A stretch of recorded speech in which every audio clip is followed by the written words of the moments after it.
Hi everyone, this is Erica Saba. Welcome to another episode of Mind Bit.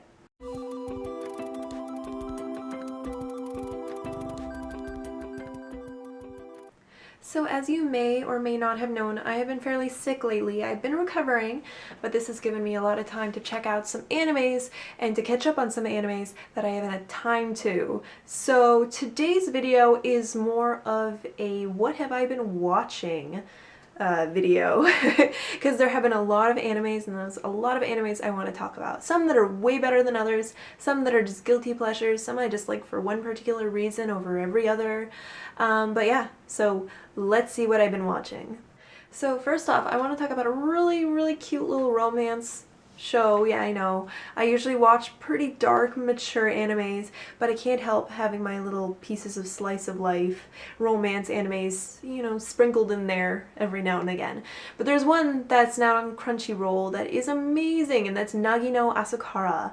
It's by PA Works, which I have been wanting to watch their stuff for a while, because I've been wanting to watch Angel Beats and Another for a bit now, and I haven't. I have not. So this is actually my first foray with the production company, and I am, oh my god, I am like so in love with the character design. It's like the cutest thing ever. Ever. And it's not even like a guilty pleasure because I'm not even embarrassed by it. It's just one of those shows where it's like, yeah, I watch really cute animes sometimes. Not only that, but this anime does have a really good love square thing. I think you would call it a love square. I'm not sure. But it's a very complicated love situation. And they're just, I love the environment because, I mean, this is pretty typical for a romance anime. Obviously, there's gonna be love triangles, love squares, love hexagons, whatever, right? But it's the setting that really sets it. It's not just the genre itself, because it would be pretty typical then. I don't know if I'd actually end up watching it at that point. But this really sets it apart. I don't want to give anything away, but the atmosphere really sets it, and the setting and where they're from and what's going on, and there's a lot of deeper issues going on as well, including issues on oppression, which I found really gripping, and it really it grabbed me in a very deep way. So if you are looking for a sweet but deep romance anime, I would definitely check out Nagi no Asukara. Now the next anime on my list is by Production IG, and that is Guilty Crown. Now stop right there. Stop. I know it might be a waste of my time. Okay, I know this anime might be a big waste of my time. This is a very big budget anime that came out a few years back, and it is gorgeous, but it is riddled with plot holes. And while it has a really cool premise to it, it falls flat. And I understand that, and I'm already experiencing that as I'm watching it, unfortunately. It's a real bummer considering how much potential is in there, but how little they actually tapped. But that doesn't stop it from being very pretty. And this is one of those animes where I'm just watching more so because I am taking it with a grain of salt. It is beautiful sci-fi romance drama. Let's call it that. Something like that. And it's gripping in its own way, and it tries to be overcomplicated when it can't fit everything together in a neat bow, which it doesn't need. By no means does an anime need to be, you know, perfect in that way. Sometimes it's actually really great when an anime is willing to show off its vices and can show how incomplete it might be. There's not a problem with that.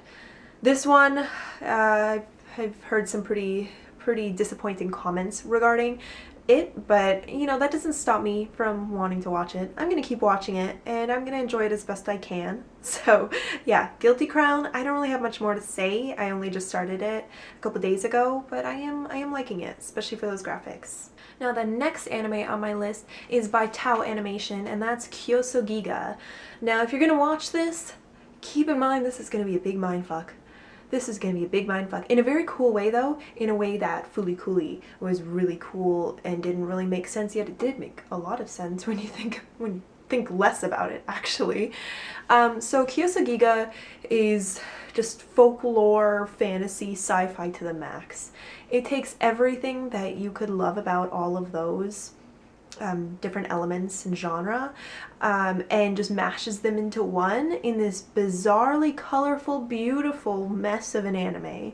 I'm not saying it's good, I'm not saying it's bad, but it is crazy, and I don't think you're supposed to understand the story either. It's actually quite complicated, it's very dense, doesn't want to explain things to you very well. Even the first episode, which is on Crunchyroll as well, it just throws everything at you. However, I've noticed if you watch the OVA, that will clear a bit up. It won't clear everything up. I don't think this is one of those animes where it's supposed to clear things up. It's supposed to have a sense of madness to it. It's supposed to be a little bit like, think like Alice in Wonderland. A little bit of that. It has like a very bizarre, maniacal nature to its timeline, and that's kind of the quirkiness of it, and that's kind of why I like it too. So if you're looking for something that's you don't really have to think too much about, but you can if you want to, then Kyousougiga is definitely one you need to check out on Crunchyroll. Now the last anime I want to mention is a deep favorite of mine, and that's by A1 Pictures, and it's Anohana. Anohana is a nice slice of life anime, and it's, man, it is so good. It's a very short anime, so if you're looking for something that's not terribly long, and if you have Crunchyroll, you can also check it out on there. It's a really beautiful anime, and it makes you feel kind of nostalgic and makes you miss the past a bit, and those missed connections or those broken friendships, and how in this story it tries to tie them all together while expressing the fact that people move apart, people change, and it's about finding that closure. Now I don't want to talk too much about it aside from that, but it is very much about closure and about finding your own inner peace. It's a beautiful story, and it's one that I always seem to get really really sad about, just because it makes you feel very nostalgic, but it's also very sweet, and it's also very encouraging at the same time. So if you're looking for an anime that is uplifting while also being a bit sad, might remind you of certain aspects of your own life, things that you can reflect on and maybe become a better person through, Anohana is definitely that. So I'm really curious, if you are an anime watcher, what have you been watching? Please tell me in the comments below. Tell me what I should be watching. Maybe I'll do a review, maybe I won't, who knows? If you don't watch anime, that's cool too. Tell me what you've been watching. I really don't care. I've been watching so many other things on top of all of this. So I'm always looking for suggestions on all different kinds of shows. So I hope to see y'all again soon, and yeah, take care. Peace.